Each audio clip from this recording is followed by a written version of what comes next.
Welcome to the BizBros podcast. We got Mr. Eli Libby right here with me. My name's Kyle Nelson. Yep. We're the co-hosts of our podcast. Hope everyone's doing good in their car if they're listening to us. Maybe they're watching us visually on the interwebs. Hopefully. Hope everyone's having a good day. Beautiful weather here in Central Oregon. Yeah. Weatherman report. What do you got? It's great. Today, really cool topic, something that we're very passionate about. Some things, it's kind of something that I feel like we all kind of learn over time. And it's things that we don't really notice that are holding us back. And so today we have someone that's a corporate cultural expert, international speaker and author, CEOs, work with Fortune 50 companies, championship teams, so much more. And we're going to talk a little bit about how to break that ingrained, ineffective habits that are holding us back when we didn't know they were holding us back. So today's guest is Larry Olsen, international speaker, author, podcast host, and executive coach. Years of experience working with Fortune 50 companies, championship teams, and entrepreneurs on establishing their vision and sense of purpose. His passion is about providing individuals and teams quick, actionable guidance on how to break ingrained, ineffective habits that they did not even know were holding them back. And his best-selling book, Get a Vision and Live It, is helping people learn how to change their attitudes to align with their visions. So welcome to the show, Mr. Larry Olsen. Yes, welcome. Thank you. It's great to be here. I appreciate you guys having me on. Oh, it's an honor. We are very excited for our conversation. I think we're going to learn a lot, and specifically and the audience listeners too. Yes, absolutely. Well, let's jump in. So, Larry, tell us a little bit about your background, kind of in entrepreneurship, some of these highs and lows that you went through to get to where you are today. Well, I started out in other businesses before I developed my own, and found myself unemployed. I got fired as director of operations of a multi-restaurant chain that was exceeding numbers. And I come to find out that I had been the fifth director of operations in 6 years. Probably should have done a little research before I got involved in that. But it was a great learning lesson because it put me in a position, just being newly divorced and trying to find a job that would just cover the child support was being challenged. And so I ended up deciding that why don't I just go ahead and run with what I already know. And I'd been using it poorly. I had been imagining myself unemployed and how tough my life was. And as the brain operates, the reticular activating system takes off, which is, when you buy a new car, you see a lot of them just like it down the road. And what it does is it screens information for us. And it only allows us to see that which is on our mind. Otherwise, we'd have way too much information. So I was seeing everything to confirm that I was in a pretty sad strait. So I got an idea that I ought to start my own business since I'm not able to get involved in another one that'll remunerate me, that will satisfy the needs that I have. And I got a phone call. And honestly, like within a minute of that, and it was a gentleman down in Houston, Texas that runs a multi-chain automobile dealership. And they were number 8 in the country, very successful. And he said, I hear you have your own business. And I said, you do? And he said, yeah, a buddy of mine said you were the instigator of the success in their organization. And that had been when I was involved with another organization. And he said, and he told me you had your own company. And at the time, my daughter was in the room. So I had company. So I said, yes, I do. And he said, well, I don't know why we'd need you. We're very successful. We're already number 8 in the country. And he said, we got a great team. And I said, great team, huh? I said, let me ask you a question. You're the general manager, correct? And he goes, yeah. You've got ownership. He goes, absolutely. And I said, when you were growing up and you were picking teams, I bet you were the captain. And he goes, how'd you know that? It's kind of one of those, duh. And I said, how do you think the kids felt that were picked first for the team? And he goes, wow, they felt great. I said, how about the ones that are picked last? And there was a pause over the phone, you guys. And he said, how do I get you into our company? Wow. Which kind of shares the quality of this guy. He wanted everybody to come along. Yeah. Wow. And that was the beginning of putting together what I'd learned throughout my life about the brain and neurology. And I put a program together and started out down there. And in a year and a half, they were number 2 in the country. Whoa. And they'd only change one person, and that was the only person in the company that didn't want to change their mind. Wow. And that basically is the business I'm in. It's those ingrained habits and attitudes that we develop when we don't even know we're doing it. You begin to understand people. You begin to have expectations of their performance. Right. And a great example of this, of how many times does somebody have to be late before you recognize the person's not punctual? Right. Three strike rule usually. Right. Now here's what's interesting. You received that evidence through your eyes, didn't you? Right. And it gave you a neurological understanding, created some dendritic connections under that person's name and punctuality. And so when they showed up on time, somebody got sarcastic. Yep, it's so true. That's what would happen. Yep. Doesn't it? Would you watch it? Yep. We're on time. What do you know? Yeah. And here you just witnessed punctuality. Right. This is what's interesting about the brain. The brain really loves routine. It doesn't like to get itself in new situations if possible, because there's a fear factor involved, and the brain is designed to keep us safe and protected. We all know about the amygdala, the fight, flight, freeze. But what we don't understand is every experience we've ever had since we popped out of the womb is giving us information on how to handle the next one. And unfortunately, many of those experiences weren't positive, which when you learn how to grow, you recognize that failures are more important than successes, because that's where you learn the most. But people start to develop an identity of themselves based on the feedback they get from the tests they got back in school, or the comment that the girl made when they asked her to dance, or whatever the scenario may be. And unbeknownst to themselves, this information is rallying for you so that you can win at being right, but not at being successful. All right, there it is. And that's a wrap, everybody. It's all about like early childhood programming, right? It's like the way that you program your brain in the environments around your children, or in school, or the friends that they have. You're all getting programmed a certain way, whatever that is, and it follows you for the rest of your life. Absolutely. Right?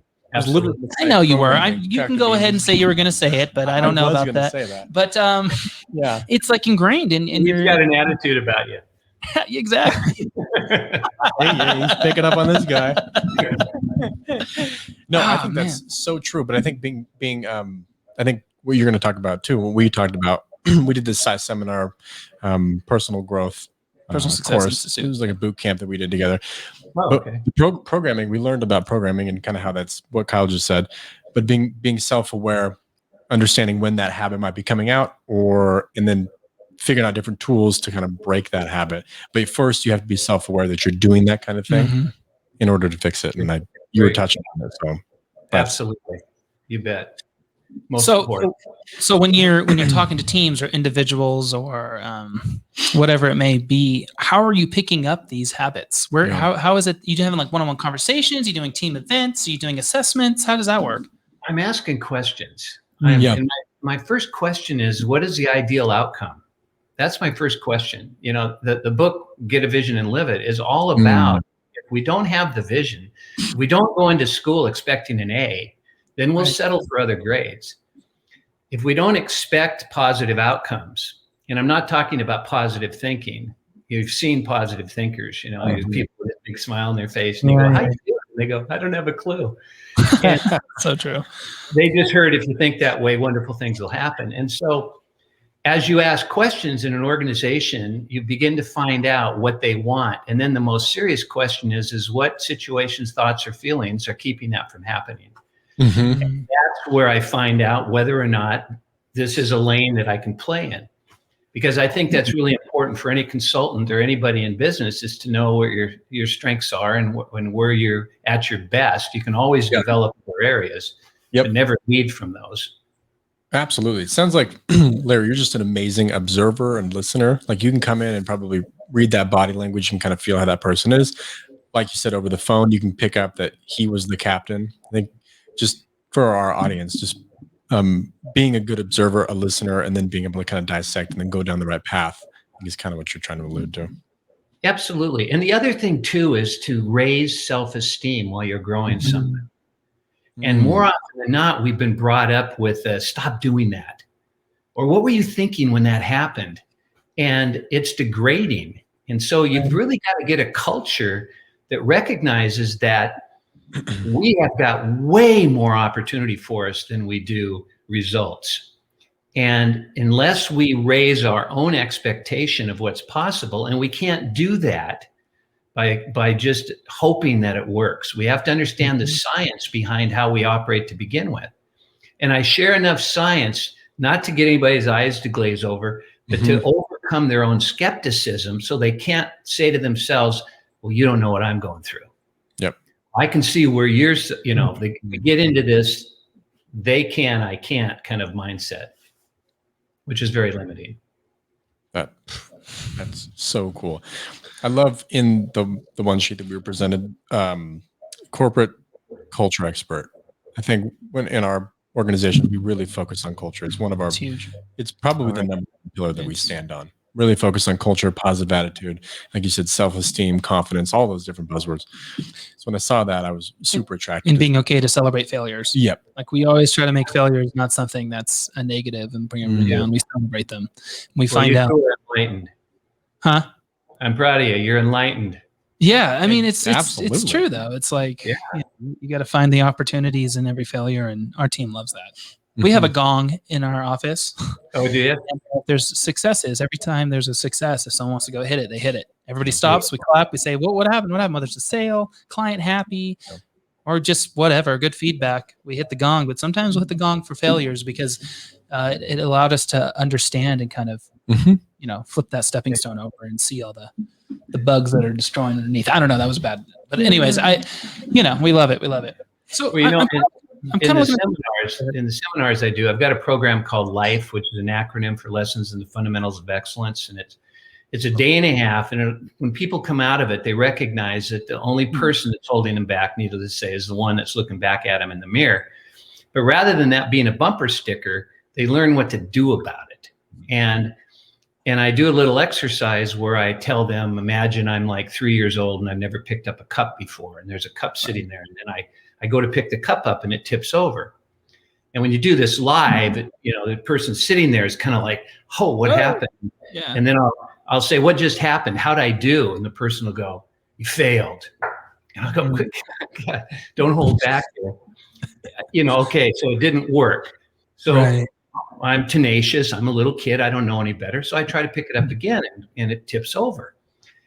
Well, after a while, I'm going to recognize that I'm not a good cup picker upper, or I'm not a good golfer, or I'm not a good, you name it, dancer or whatever. And it's such a false reality, but it happens so regularly, day in and day out in people's lives, where they judge themselves by experience. So I asked them, what do I need to do to be a good cup picker upper? And you get this pat old answers that we learned in school. You need to practice. You need to learn how to do it. You need to rehearse. You need to on and on and on. And I'll go, well, let's just think about this. Outcome is everything.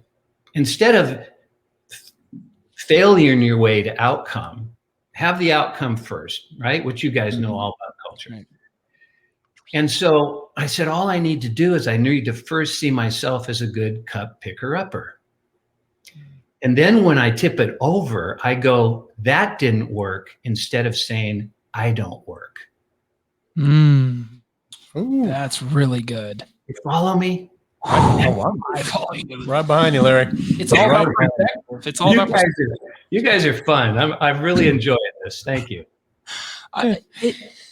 It's all about perspective in life. It's like you gotta understand, like every failure and every success is not one-sided, right? It's like there's always something else that you can look at to learn from.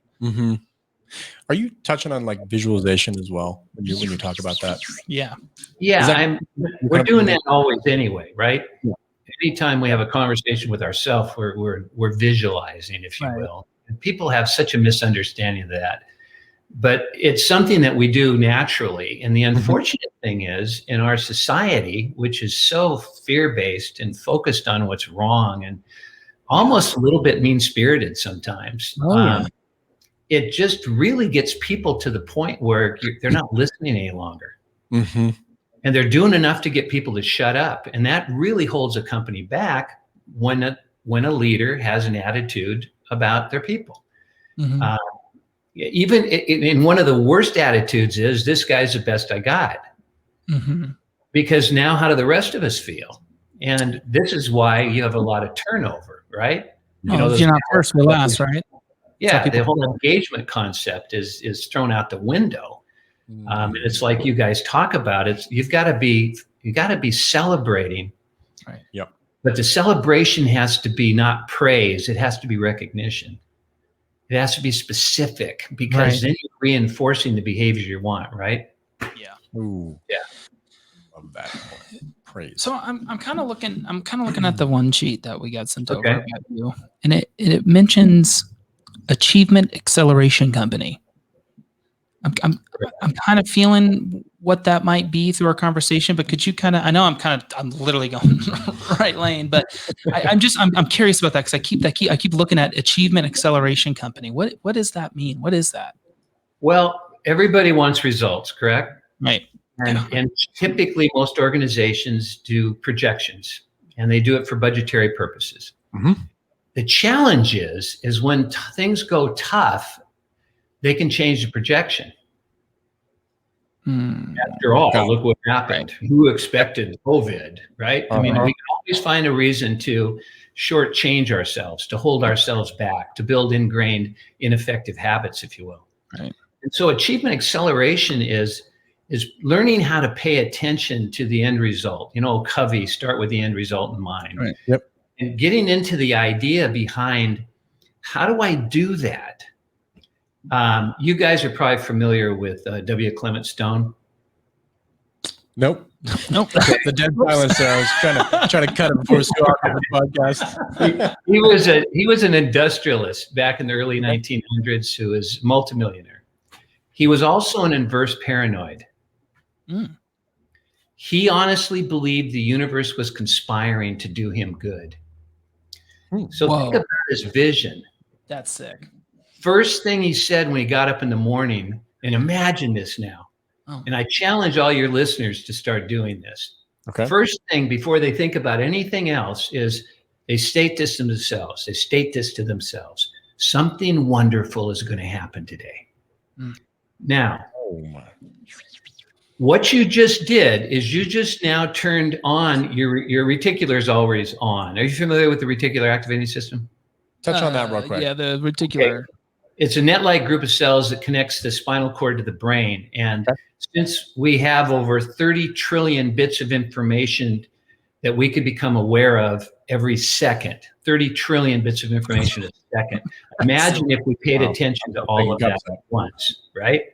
It'd be blackout, wouldn't it? You wouldn't be able to pay attention. Yep. So what the reticular does, it's like a good executive secretary. It doesn't dump tons of mail on you. It just gives you the stuff that's important, correct? Who determined it was important? The executive, correct? We are the executive of our own lives. We determine what we're going to see and not see. Now, the brain is considered teleological. It needs end results. It's considered robotic, if you will. It just the subconscious pays attention to whatever we say to ourselves, does not challenge us, does not question us. That's the job of the conscious mind. So every time we are thinking about anything, we are creating a dendritic connection. And if we think about it enough, it creates a pattern. Proteins form and create a dendritic pattern, which now we call a habit or an attitude. If we want to change that, we can't just say, I'm not going to do that anymore. That's like saying, don't think about a black dog with white ears and a red doghouse. You're done before you start. Just because of the power of words, right? Yep. So when you like I mentioned before, I remember when I bought this Triumph motorcycle back in college. It was unique. There was only one I'd ever seen. I saw 4 in the next week because I had made it now significant, hadn't I? Yeah. That's true. Otherwise, can you imagine go for a ride with somebody and say, look at that house, look at that door, look at the street. Yeah. Because we don't do that. Right. So to program yourself for success, to answer your question, to accelerate achievement, you have to have that on your mind. And you have to understand that that's your frame of reference. That's what everything is filtered through. Now, from a scientific perspective, your reticular is open to something wonderful happening today. Right. And you start to see it. I got on this podcast, for crying out loud, with a couple guys that actually get what I'm talking about. Absolutely. Yeah, we like to act like we do. Yeah. Yeah, act like it. At least you're good actor. They're doing the smile, laugh, yeah. And actually have personality. So kudos. I think the first thing that you said really stuck to me was how you said William. What'd you say the guy's name was? W. Clement Stone. Paranoid that the universe is gonna do him good. Paranoid. I have never heard that before. Everybody is paranoid that the universe is going to do them bad. I mean, that's everybody. Yeah, exactly. But just a quick little paradigm shift in your brain like that, and just reverse it and think differently can do wonders in your day. Like, you bet. Anything. It doesn't matter what part of your life it is. Yeah. That's mine. That's something I'll. And that's where the achievement gets accelerated. Right. Because now people aren't looking at things the same way. My company is called a Paranoia, which is a hybrid of two terms. The aperture of a camera is how the image gets in. Oh yeah.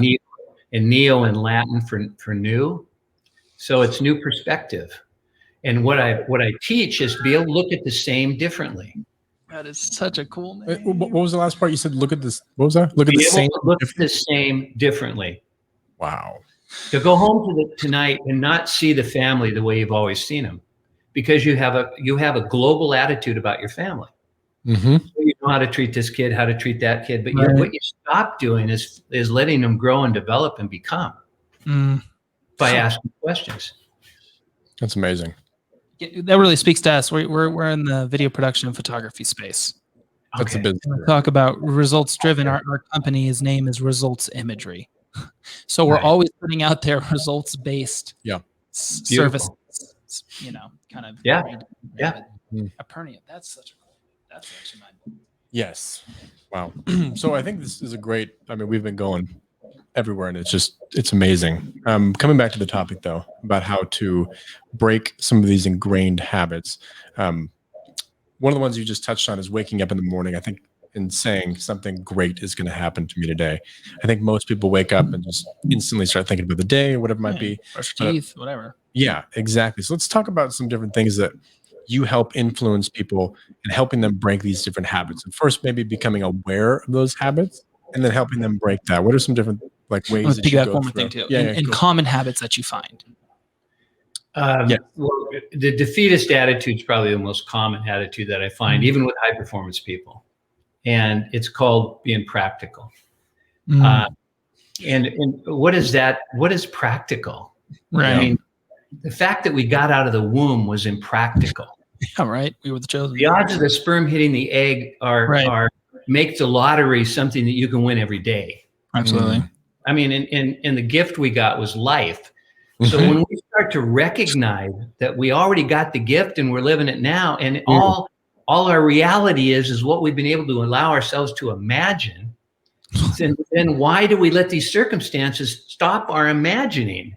Right. Just because you guys tell me, oh, Larry, you're the most boring human being in the world, I can let that kind of bother me for a moment, but then I have to really put it in perspective. And this is part of this change that takes place, is I got to find out what your story is. What kind of a day did you have? What went on for you to say that to me, for crying out loud? Or what I'll do is I'll find a way to limit you. Or I'll cut you out.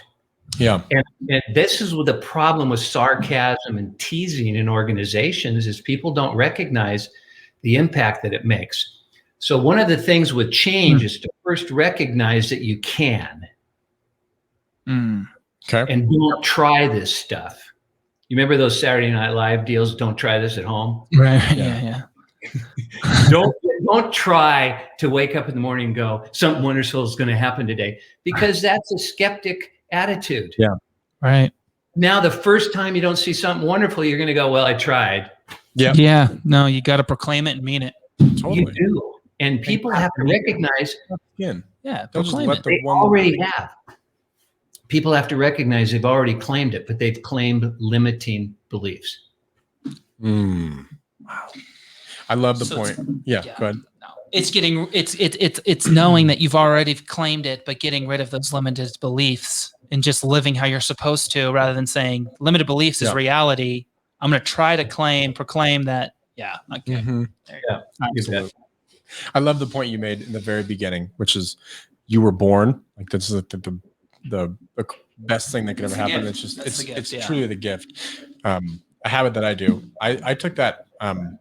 Gary Vaynerchuk says something very, very similar. He says we're born, like that's the best thing to be grateful for.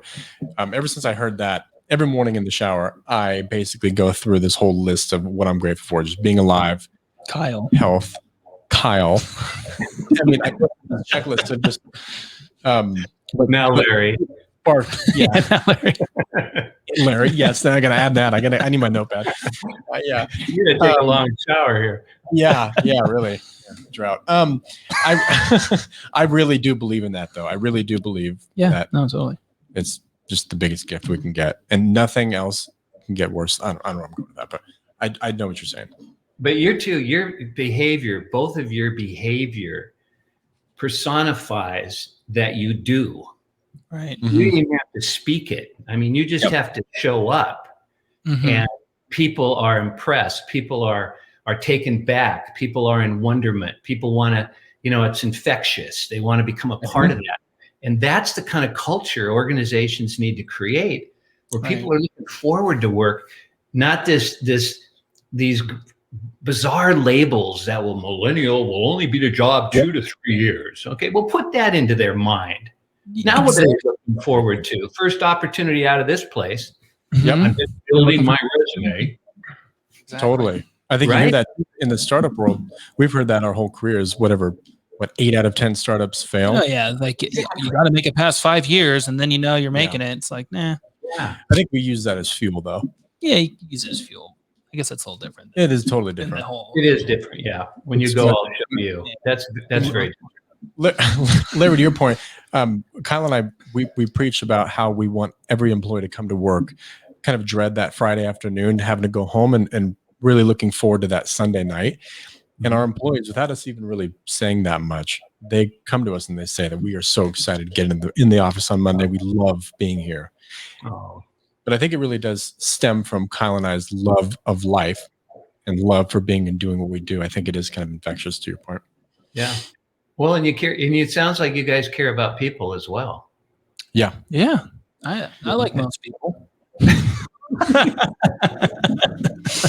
Oh no, it's we love surrounding ourselves with people that are that are going to bring us up and bring each other up and bring the company up and move forward. Yeah, and you also have to be challenging them too. You've got to have them being the best version of themselves as well. Right. Absolutely. So you mentioned a habit, a really hard habit. You talked about kind of some other some things to help kind of break that. But what are some other things that you help your clients in breaking habits, and breaking these ingrained different things in their life? The habit and attitude are both in the same lane.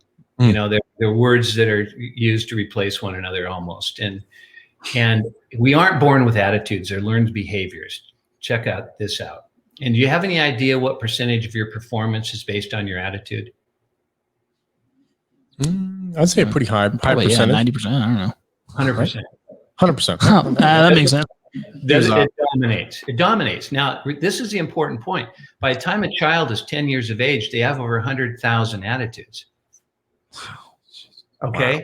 Now, so you and I don't have to think anymore. Isn't that cool? Because an attitude is a predetermined response to a given stimuli.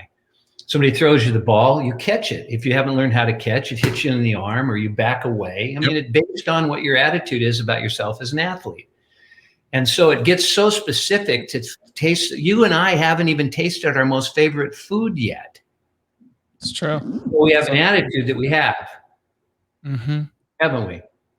Yes, 100%. Very And of the true. millions of different meals out in the world, that's waiting for us. But if we order the same thing every time we go, so this is that whole process of, I have got to stop trying to stop doing things and ask myself, how do I want it to be? And then recognize that in order for that to happen, I have to behave in accordance. And if I really want to be good at this, I have to behave as if, which we've all heard before, is you got to own the vision, and then you got to, and then you got to act like it. And that's what people end up doing, is they end up acting. And then they feel like frauds inside of themselves. Right. Because they're just acting. And they really want all that, but it's still elusive. Yep. And when you recognize it's not the thing that you want, it's the feeling that you get from it. And the feeling is something that we are in control of. Right. Right? Circumstance, if you think about that, it's a stance you take within the circle you find yourself. You just got to be it and live it, right? Instead of acting like it. And know that it works. Exactly. And believe in it. Truly believe in. Just be it. Exactly. Like Just be it is what it is, right? Yeah. Hey, Yoda. Seriously. And that's what, the education brings the science and the understanding. So people, when you say be it, they understand it. Right. And it's not today's the first day of the rest of your life. That's really a great statement, but it doesn't really change lives. Right. Comes down to limiting beliefs. Yeah. Well, Larry, we appreciate your time. We could go for another couple hours, I think. But let me end it with one thing. I was just going to ask if you had something that people can work on. This is it right here. See the people the way you want them to be, as if they're that way now. Treat people at a higher version of themselves and watch what happens to their performance. And don't be distracted if they wonder, what are you doing? Or I'm not really that good. Why do you see me that way? Pursue. See the best in people, and you will not only bring out the best in them, you'll bring out the best in yourself. I love that. Yep. Because that can be applied in so many different parts of your life. Yeah. Absolutely. Well, we're going to get that little plaque in the studio. It's true. So, yeah. I'm just my mind's Sign it. literally turning right now. Yeah. Wow. So if people wanted to learn more about you, your book, your business, get you to speak, or just want to talk to you or follow you with your podcast, where can they find you? Go ahead. You need to go to Paranoia.com, and that's APERNEO.com, and they'll find out everything they need. Amazing. And where can they find your book? Or where can we find your book? Because we will be picking it up. Well, I just did the audio version. It's going to soon be. We weren't on Amazon because I had not done a trademark yet on a Pernio. So apparently discount things and all that, and I'm finding all this out. Anyway, the best place to get the book right now is to go to the website. It'll soon be on Amazon and everything else. All right. Yeah, and then there's a Kindle edition that'll be out. So. Awesome. Well, Larry, thank you so much for your time. Yes. We're feeling so much enlightened, energized, and I'm excited to walk away from this conversation and start applying some of this stuff. Really am. Sometimes a little bit of validation is nice too.